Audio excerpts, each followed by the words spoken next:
সরাসরি ভেতরে ঢুকে পুজো দিলাম। খুব ভালো লাগছে, আমার খুব ভালো লাগছে। আজ থেকে প্রায় 300-350 বছর আগেই এই মায়ের মূর্তি পাওয়া গেছিল। অদ্ভুত সুন্দর একজন বুড়িমা ওনার কাছে উপস্থিত হন, যে বুড়িমার পরনে ছিল ঘাগরা। তারপর উনি উঠে দেখেন যে ওই বুড়িমাকে এই গভীর জঙ্গলের মধ্যে কোথাও দেখতে পান না। অদ্ভুত ওনার মানসিক একটা পরিস্থিতি তৈরি হলো, কি ব্যাপার। 3টি শিলাখণ্ড বুকের মধ্যে চেপে ধরে একটি গাছের নিচে ওই বাবা ঠাকুর হাও হাও করে কাঁদছেন, মা আমি পেয়েও পেলাম না। ঘাগরা পরা বুড়ি মা এই রূপে দেখেছি, এই রূপে আমি পুজো করব। এটা কি 51 পীঠের একটা পীঠ? এখানে কি দেবী সতীমাতার কোনো অঙ্গ প্রত্যঙ্গ এখানে কি পতিত হয়েছে, পড়েছে? এত জাগ্রত এই জায়গাটা, নিজের মন পুরো শান্তি হয়ে গেল। অসাধারণ। আর সব থেকে বড় কথা, এখানকার যারা পুরোহিত আছেন তাদের ব্যবহার অসাধারণ, খুব ভালো ব্যবহার, অমায়িক ব্যবহার।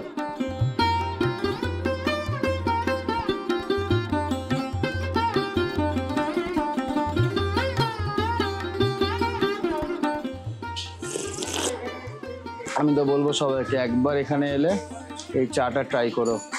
আমি তো একবার বলবো যে একবার আসুন। এখানকার প্রতিটা মানুষের ব্যবহার ভালো, প্রতিটা পুরোহিতের এখানে ব্যবহার ভালো। এত রোদ, এত গরম, তাও দেখুন আমি মায়ের টানে চলে এসেছি। খুব সুন্দর।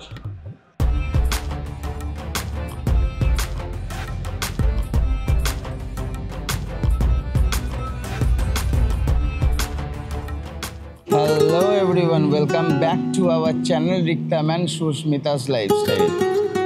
আজকে আপনাদের সামনে তুলে ধরবো আসানসোলের সব থেকে পুরনো এবং জাগ্রত কালী মন্দির, নাম মা ঘাগরবুড়ি মন্দির। আজকে আমি ট্রাভেল করছি দুর্গাপুর থেকে আসানসোল। আজ হচ্ছে 10ই এপ্রিল। তো চলুন স্কিপ না করে পুরো ভিডিওটা দেখতে থাকুন। এই কালী মন্দিরের বিষয়ে অনেক কিছু আপনাদের সামনে তুলে ধরার আছে, তাই একদম স্কিপ করবেন না, পুরো ভিডিওটা দেখতে থাকুন। আর একটা কথা বলে রাখছি, যারা আমাদের এই চ্যানেলে নতুন আছো তারা কিন্তু আমাদের এই চ্যানেলটিকে সাবস্ক্রাইব করতে একদম ভুলো না। আর তার সাথে বেল নোটিফিকেশন আইকনটাও ক্লিক করো, যাতে সবার আগে ভ্রমণের গল্প তোমাদের কাছে পৌঁছে যায়। তো চলো আস্তে আস্তে ভেতর দিকে প্রবেশ করি আর তোমাদেরকে মায়ের দর্শন করাই, আর মায়ের বিষয়ে অনেক কিছু শেয়ার করব। চলো দেখতে থাকো।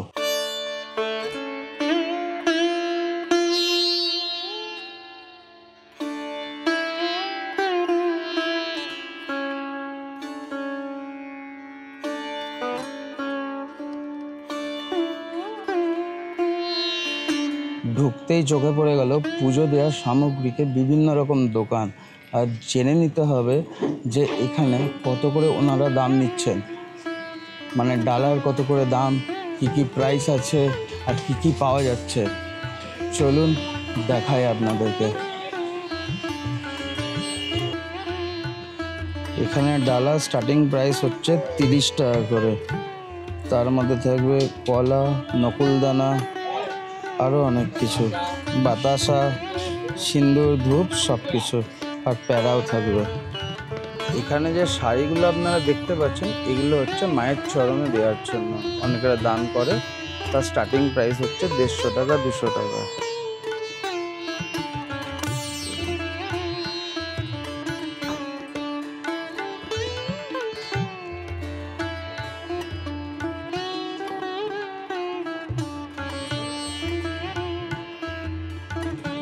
চলুন তাহলে আস্তে আস্তে মায়ের মন্দিরের দিকে যাওয়া যাক।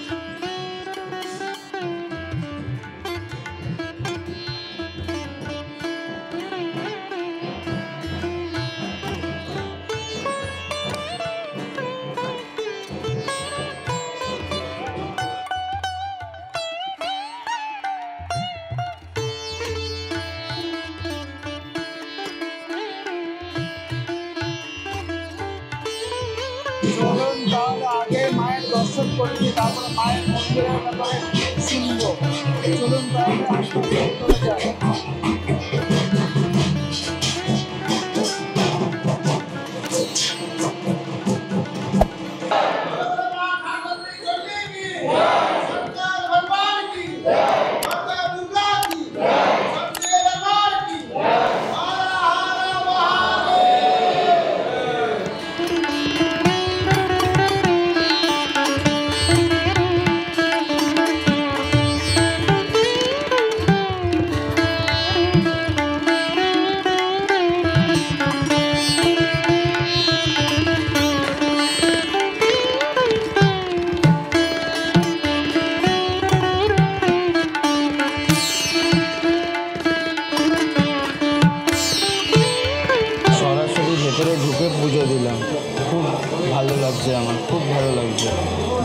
পাশেই মা, আর আমি ভেতরে ঢুকে পুজো দিলাম। আমার দারুণ লাগছে।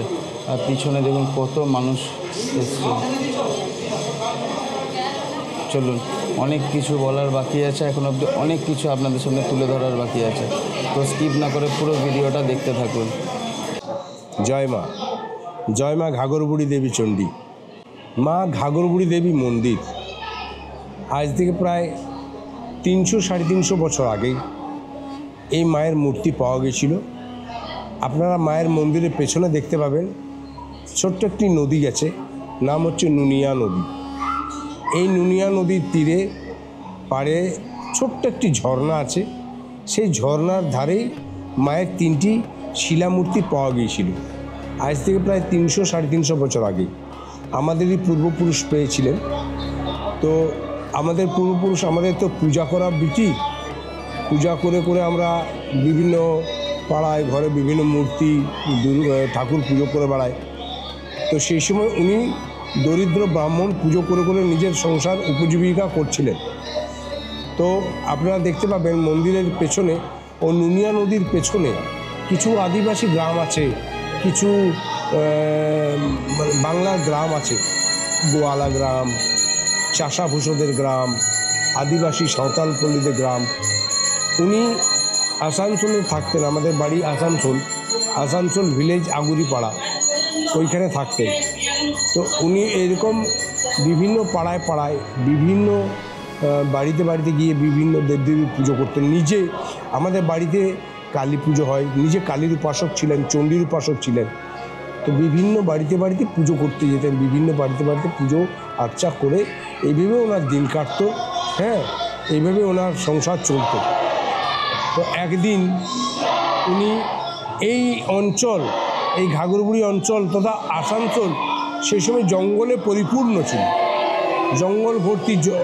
এইটা রাস্তা একটা সরু মেঠো রাস্তা, ছোট রাস্তা ছিল। পেছনে নুনিয়া নদী পার করে উনি পেছনের আদিবাসী গ্রাম, গোয়ালা গ্রাম, চাষাভূষদের গ্রাম, এগুলোতে পুজো করতে যেতেন। তো একদিন উনি গেছেন গ্রামে গ্রামে পুজো করছেন।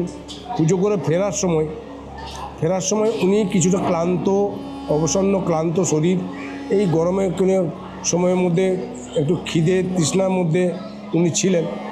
তো এইখানে জঙ্গলে ভরা জায়গা ছিল। এই জঙ্গলে ভরা জায়গায় উনি একটি গাছের তলায় বসে একটু বিনিদ্রত, একটু নিদ্রাভাব ওনার যান। সেই সময় দেখেন ওনার সে সময় ক্ষুধা তৃষ্ণা সবই পায়। এই সময় এক অদ্ভুত সুন্দর একজন বুড়িমা ওনার কাছে উপস্থিত হন। যে বুড়িমার পরনে ছিল ঘাগরা, হ্যাঁ, মাথা ভর্তি পাকা চুল, হ্যাঁ, সিঁথি ভর্তি সিঁদুর, ঘাগরা পরিহিতা এবং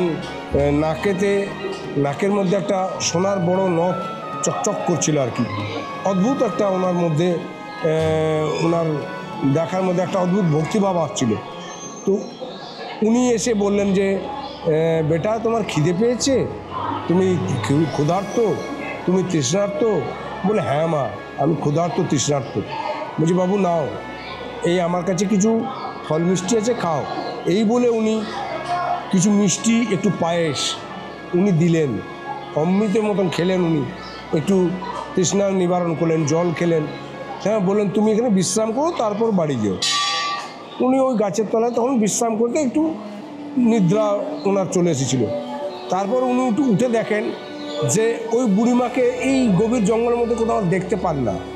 অদ্ভুত ওনার মানসিক একটা পরিস্থিতি তৈরি হলো, কী ব্যাপার, আমায় এরকম ক্ষুধা তৃষ্ণা নিবারণ করে গেলেন, আমি অথচ এখন দেখতে পেলাম না। উনি খুঁজে বেড়ালেন, উনি এই জঙ্গল এরিয়া সম্পূর্ণ খুঁজে বেড়ালেন, কোথাও দেখতে পেলেন না। উনি মনের মধ্যে একটা প্রশ্ন চিহ্ন নিয়ে বাড়ি ফিরে গেলেন, কী ব্যাপার হলো। তো বাড়িতে গিয়ে ওনার স্ত্রীকে সব বললেন। ওনার স্ত্রী শুনে বলি, ঠিক আছে, হয়তো হবে কেউ, হয়তো তোমার ক্ষুধা তৃষ্ণা সে সময় দিয়েছে নিবারণ করতে, তুমি নিবারণ করেছো, হয়তো কেউ হবে। ওনার মনের মধ্যে কিন্তু রেখে উনি রাত্রেবেলায় ঘুমিয়ে পড়লেন। ঘুমিয়ে পড়ে হঠাৎ ওই রাত্রে স্বপ্নে ওই বুড়িমা হাজির। সেই বুড়িমা সেই বুড়িমা হাজির, ঘাগরা পরা বুড়িমা, ওই বুড়িমার রূপ, ওই বুড়িমার সৌন্দর্যতা। সেই সময় কিন্তু ওই আশীর্বাদের হাত এভাবে তুলে ওনার দিকে তাকিয়ে বলে, বেটা তুই আমি চিনতে পারলি না, আমি তোর কাছে এলাম, তোর কাছে এসেছি, তোকে বললাম যে তুই দেখ তোর যাওয়ার পথে ওই নুনিয়া নদীর ঝর্ণার জলে আমি ভিজছি, আমায় উঠিয়ে নিয়ে এসে তোর পুজো কর, তোর সংসারের মঙ্গলময় দিক হবে, মানুষের মঙ্গল হবে, জগতের মঙ্গল হবে। উনি তখন তো ঘুম থেকে উঠলেন পাগলের মতো, কি হলো ব্যাপারটা কিছুই বুঝতে পারলেন না। উনি করলেন কি, ওই অবস্থায় উনি ছুটে চলে এলেন, রাতে কত রাত কী রাত, উনি যে অবস্থায় উঠেছিলেন সেই অবস্থায় উন্মাদের মতো ছুটে এলেন এখানে। ওনার স্ত্রী তো হকচকিত অবস্থা, কী ব্যাপার হলো কিছুই তো বুঝতে পারলেন না, কোথায় গেলেন, কী জন্য গেলেন। তখন ওনার স্ত্রী অনেকক্ষণ অপেক্ষা করে করে দেখে না, নেই, আসেনি। সেই সময় তৎকালীন যে জমিদার বংশ ছিলেন আসানসোল গ্রামের, সেই জমিদার বংশের যারা জমিদার ছিলেন সেই জমিদারবাবুর বাড়ি ওনার স্ত্রী যান, সেখানে বলেন, জমিদারবাবু বলেন কী ব্যাপার, বামুনের পত্নী এখানে কী ব্যাপার। তখনকার আগেকার দিনের ব্যাপার তো একটু সেগুলো ব্যাপারগুলো ছিল, কিন্তু প্রথাগত ব্যাপার ছিল, কী ব্যাপার এখানে কেন। তখন উনি বললেন যে, খবর পাঠালেন যে উনি রাতের বেলায় হঠাৎ ঘুম থেকে উঠে হঠাৎ মা করে চিৎকার করতে করতে পাগলের মতো বেরিয়ে গেলেন, এখনও ফেরেননি। উনি কোথায় গেলেন বুঝি জানি না। তখন উনি সেই জমিদারবাবু কী করলেন, লোক লস্কর পাঠালেন ওই বামনির সাথে, যাও দেখে এসো।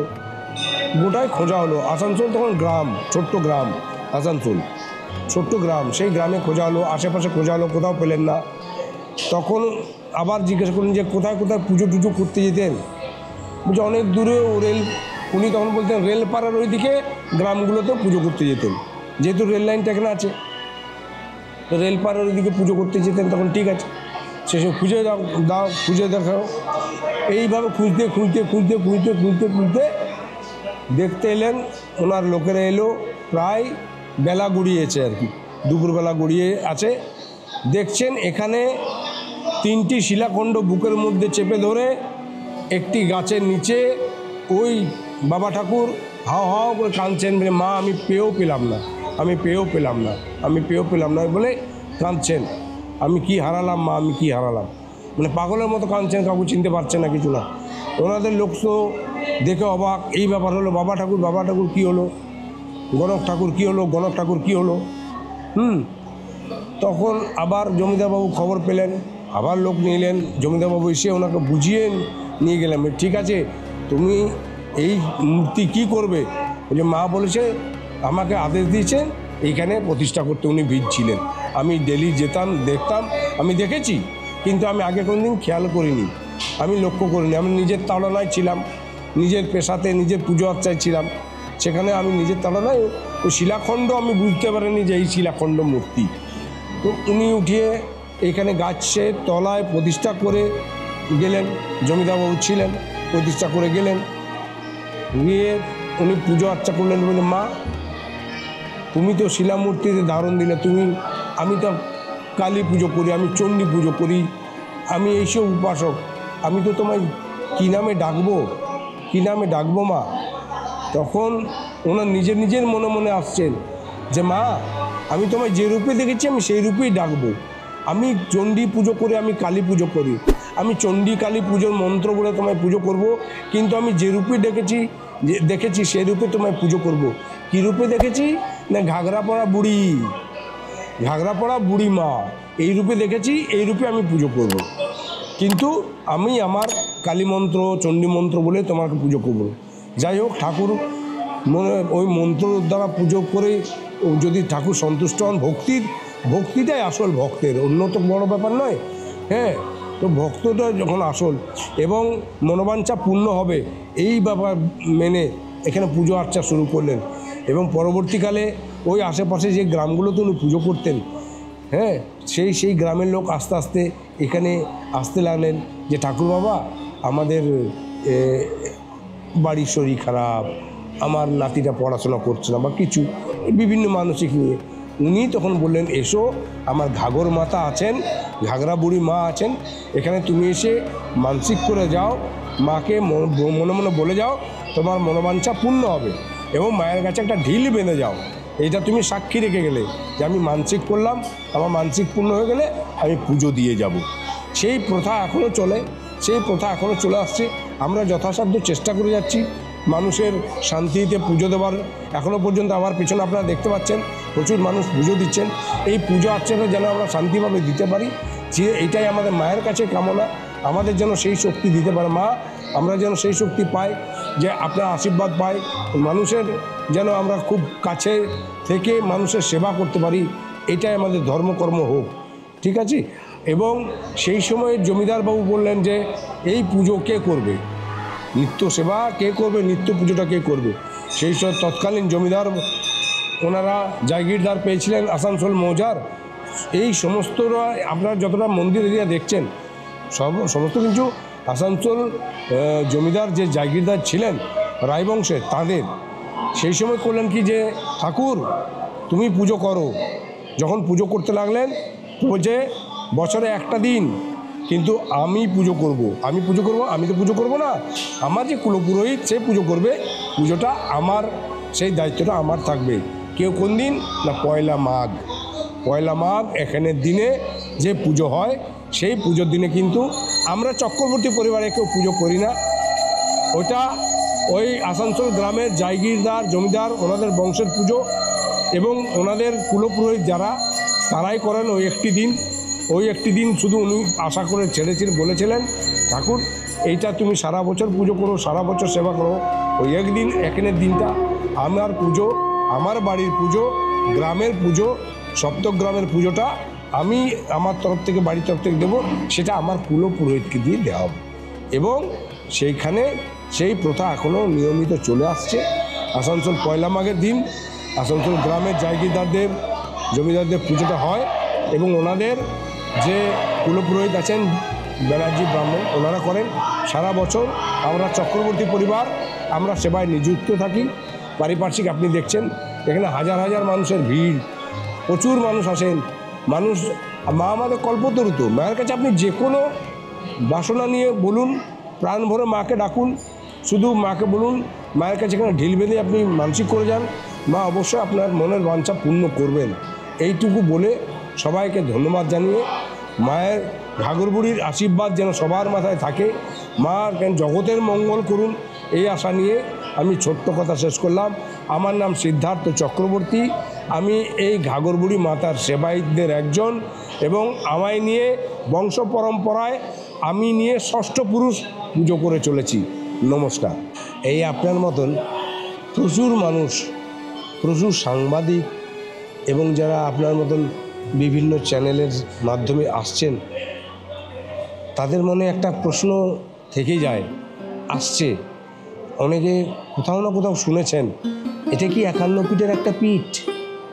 এখানে কি দেবী সতীমাতার কোনো অঙ্গ প্রত্যঙ্গ এখানে কি পতিত হয়েছে, পড়েছে? আমরা সেটা বারবার স্বীকার করে বলেছি, আমরা সেটা বারবার মেনে নিয়ে বলছি না, 51 পীঠের একটা পীঠ নয়।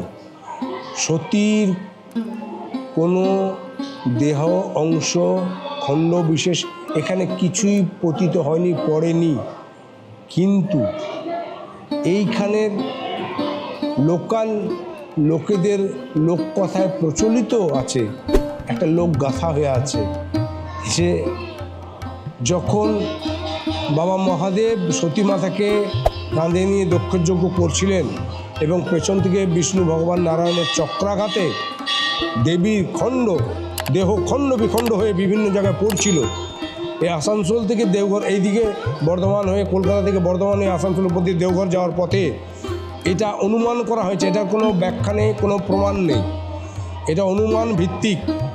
এই পথে আমাদের এখানে কোনো দেবীর অঙ্গ প্রত্যঙ্গ পড়েনি, ঠিকই পতিত হয়নি, কিন্তু লোককথায় প্রচলিত আছে দেবীর বসনখণ্ড বা ঘাগরার কোনো টুকরো এখানে পড়েছিল বা পতিত হয়েছিল। যেটা কোনো ব্যাখ্যা আমরা দিতে পারবো না, আমরা কোনো প্রমাণ দিতে পারবো না, এই ব্যাখ্যার কোনো সদুত্তর নেই। কিন্তু লোককথায় যেহেতু প্রচলিত আছে সেহেতু আমরা এটাকে কলুষিতও করতে পারি না। লোকের মান্যতাকে আমরা সেটা কলুষিত করতে পারি না। লোক একটা মেনে চলেন, একটা প্রথা মেনে চলেন মায়ের করছে। এই যে মা যে তাদের পূরণ করছেন সমস্ত কিছু, তাদের আশা আকাঙ্ক্ষা, তাদের মানসিক যে আশা আকাঙ্ক্ষাগুলো আছে সেগুলো কোন জাদু বলে, কোনো একদম জাদু মন্ত্রের সঙ্গে পূরণ হয়ে যাচ্ছে। মা আমাদের কল্পতরু। মায়ের কাছে আসুন, এক মনে মায়ের কাছে ডাকুন, আপনার মনের কথা মাকে খুলে বলুন। মা আপনার মনের কথা যদি সুন্দরভাবে বলতে পারেন মায়ের কাছে যায়। মা আমাদের কল্পতরু, মা কাউকে খালি হাতে ফেরায়নি আর ফেরাবেও না আশা করি ভবিষ্যতে। মা সবারই আশা পূরণ করেন, সবার মনোবাঞ্ছা পূরণ করেন, সবার মনোবাঞ্ছা পূরণ করুন। জয় মা ঘাগরবুড়ি দেবী চণ্ডী, জগতের মঙ্গল করো মা, সবাইকে রক্ষা করো মা, জগতে শান্তি দাও মা। কেমন লাগছে আপনাদের এই ব্লগ অবশ্যই কমেন্ট করে জানাবেন। চলুন এবার যাওয়া যাক মায়ের সামনে। চলো।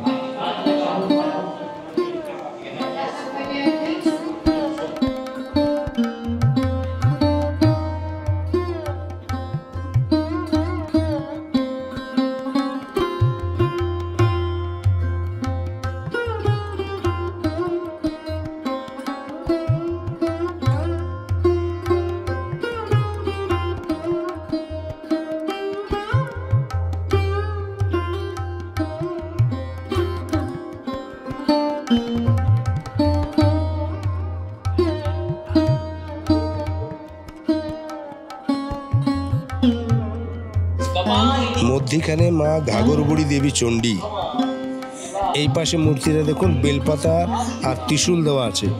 এটা বাবা মহাদেবের মূর্তি, মহাদেব বাবা শিব। ওই পাশে যান আরেকটা মূর্তি দেখতে পাবেন, ওইটা মা অন্নপূর্ণা জয় দুর্গা। এই তিনটি মূর্তি এই তিনটি নামে পুজো হয়। ঘাগরবুড়ি দেবী চণ্ডী মধ্যিখানে, এক পাশে বাবা শিব, এক পাশে মা অন্নপূর্ণা জয় দুর্গা। কেমন লাগছে আমাদের এই ব্লগ অবশ্যই কমেন্ট করে জানিও তোমরা। এত সুন্দরভাবে আমি এখানে পুজো দিলাম, এত জাগ্রত এই জায়গাটা, নিজের মন পুরো শান্তি হয়ে গেল। অসাধারণ। আর সবথেকে বড় কথা, এখানকার যারা পুরোহিত আছেন তাদের ব্যবহার অসাধারণ, খুব ভালো ব্যবহার, অমায়িক ব্যবহার তাদের। তারা আমাদের প্রসাদ দিল, কত ভালোভাবে ওনারা পুজো করিয়ে দিলেন, খুব ভালো। আর অনেক প্রসাদ দিয়েছে। আমি তো অলওয়েজ বলবো একবার হলেও ঘুরে যান এই মন্দিরে, খুব ভালো লাগবে, মন শান্তি হয়ে যাবে, কথা দিলাম, সত্যি কথা। এনাদের যা এত সুন্দর ব্যবহারটা না, এটাই মন ছুঁয়েছে। প্রথমে তো মানুষ, তারপর তো সব কিছু। মানুষের ব্যবহারটাই এত ভালো। তাহলে একবার ঘুরে যান। আরও চলুন, অনেক কিছু দেখাবার বাকি আছে। খুব সুন্দর জায়গা, ঘুরিয়ে দেখাচ্ছি, চলুন। এবার আমরা যাচ্ছি হচ্ছে নুনিয়া নদীর পাড়ে। এই নুনিয়া নদীর পাড়েই কিন্তু অবস্থিত মা ঘাগরবুড়ি মন্দির। চলুন আপনাদের সামনে তুলে ধরি নুনিয়া নদী।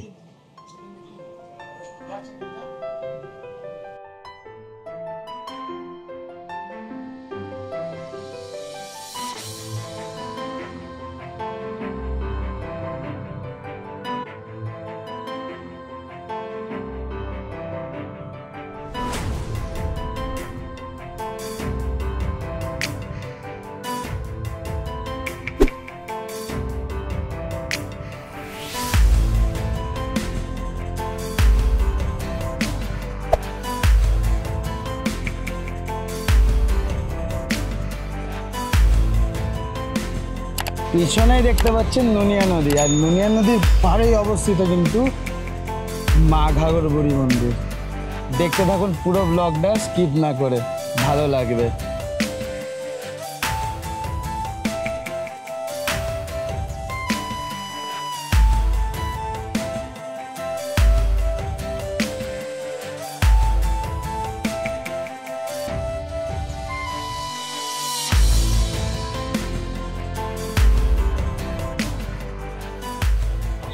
এইদিকে মা ঘাগর বুড়ি মায়ের মন্দির, পাশে দেখুন এখানে সবাই ঢিল বেঁধে মানত করে যাচ্ছে, আর তার পাশেই আছে শিব মন্দির।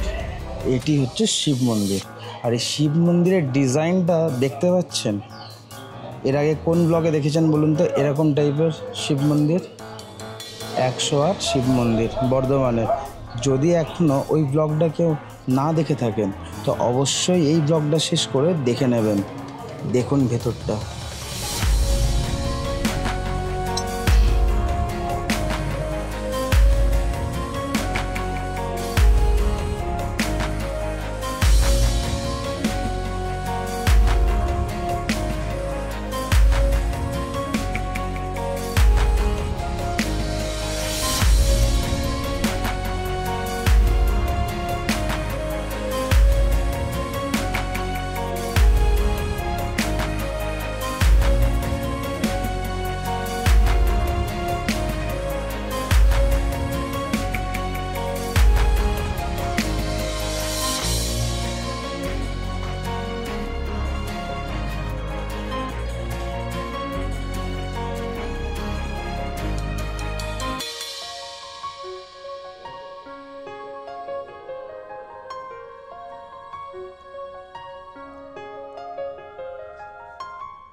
এটি হচ্ছে বজরংবলীর মন্দির, ঠিক মন্দিরের পাশেই আছে।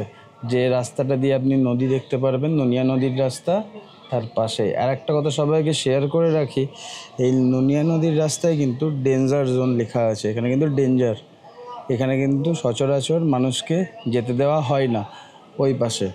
কারণ কি অনেক মানুষ এখানে গেছে, অ্যাক্সিডেন্টালি কিছু হয়েছে, তো দ্যাটস ওয়াই সব মানুষকে এখানে কিন্তু যেতে দেওয়া হয় না।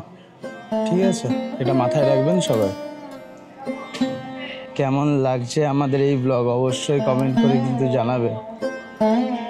আর যারা যারা আমাদের এই চ্যানেলে নতুন আছো তারা কিন্তু আমাদের এই চ্যানেলটিকে সাবস্ক্রাইব করতে ভুলো না, আর তার সাথে বেল নোটিফিকেশন আইকনটাও ক্লিক করো, যাতে সবার আগে ভিডিও তোমাদের কাছেই পৌঁছায়। চলো, খুব সুন্দর জায়গা, খুব সুন্দর। আমি তো একবার বলবো যে একবার আসুন। এখানকার প্রতিটা মানুষের ব্যবহার ভালো, প্রতিটা পুরোহিতের এখানে ব্যবহার ভালো।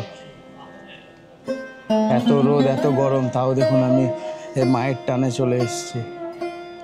খুব সুন্দর। চলুন এবার বাইরে দেখাবো। অনেক মন্দির আছে, অনেক দোকানপাট আছে, বাচ্চাদের খেলনার দোকান আছে, ওগুলো আমি সব দেখাচ্ছি। চলুন।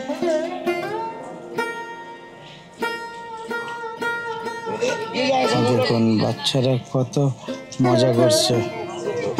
এখানে বাচ্চাদের অনেক জিনিস আছে কেনবার মতো,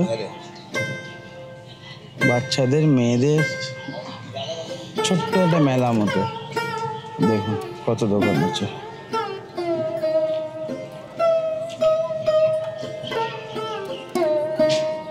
এখানে ঘাগর বুড়ি মায়ের ফটো পাওয়া যাচ্ছে। যারা যারা সংগ্রহ করতে চান তারা সংগ্রহ করতে পারেন। বিভিন্ন সাইজের ফটো আছে ফ্রেমে। দেখুন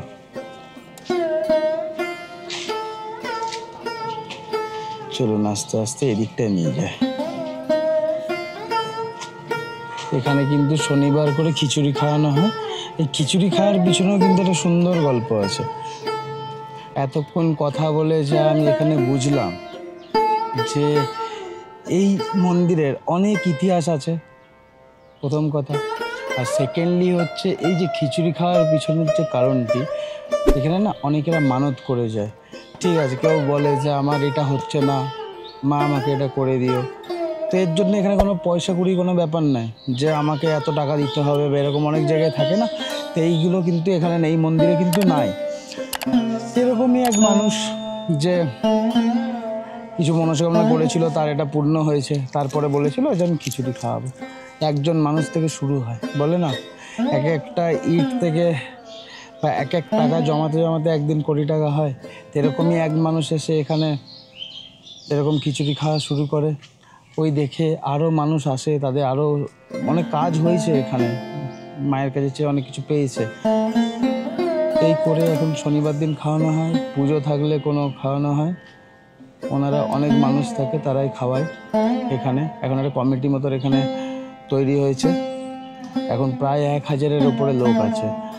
আর তাদের বাড়িও যতটুকু আমি শুনলাম আসানসোল টু দুর্গাপুর এর মাঝখানে। আরও আছে, কলকাতা থেকে অনেক মানুষ আছে যারা এসে এখানে অনেক কিছু করেছে। খুব ভালো এই জিনিসটা। চলুন দেখায়। এখানে দেখেছেন রোটারি ক্লাব অফ আসানসোল জল খাওয়ার জন্য কত সুন্দর ব্যবস্থা করে দিয়েছে। এই জিনিসটা খুব ভালো। আর রোটারি ক্লাব কিন্তু খুব ভালো একটি ক্লাব, এটা কিন্তু বাস্তব কথা। আমি রোটারি ক্লাবের অনেক কাজ করেছি, রোট্রাক্টের কাজ করেছি, যাই হোক ওগুলো পরের প্রসঙ্গ। খুব ভালো একটা সংস্থা। চলুন আস্তে আস্তে ভেতরে দেখায়। এই মন্দিরগুলো, এই জায়গাগুলো যেগুলো পিছনে দেখতে পাচ্ছেন, এগুলো নতুন তৈরি হয়েছে।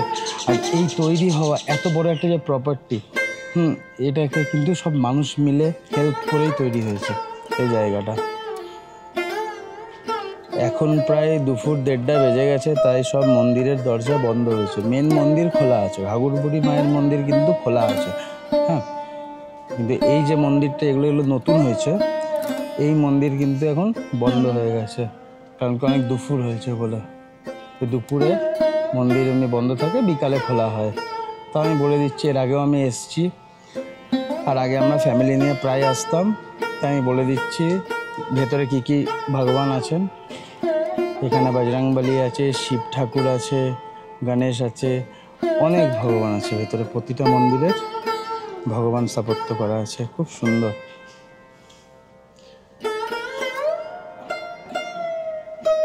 একটা জিনিস খেয়াল করে দেখুন, এনারা নতুন গাড়ি কিনেছেন, কেনার পরে কিন্তু এখানে পুজো দিতে এসছে এই মন্দিরে। চলুন আজকে আপনাদের সামনে একটা জিনিস তুলে ধরি। এই ঘাঘরবুড়ি মন্দিরে তো এসছি আমরা, এবার এখানে যেটা তুলে ধরবো সেটা হচ্ছে এখানকার বিখ্যাত চা, যেটা আমাকে সবাই রিকমেন্ড করেছে। যে আসানসোল ঘাঘরবুড়ি মন্দির এলে আপনি অবশ্যই চা ট্রাই করবেন এখানকার। শুনেছি এখানকার চা খুব ফেমাস। চলুন দেখি, যদি পাই অবশ্যই ট্রাই করব, দেখছি পাওয়া যায় কি না। চা কত করে গো? 10 টাকা করে চা। আর এইটা হচ্ছে ঘাঘরবুড়ি স্পেশাল, তাই তো?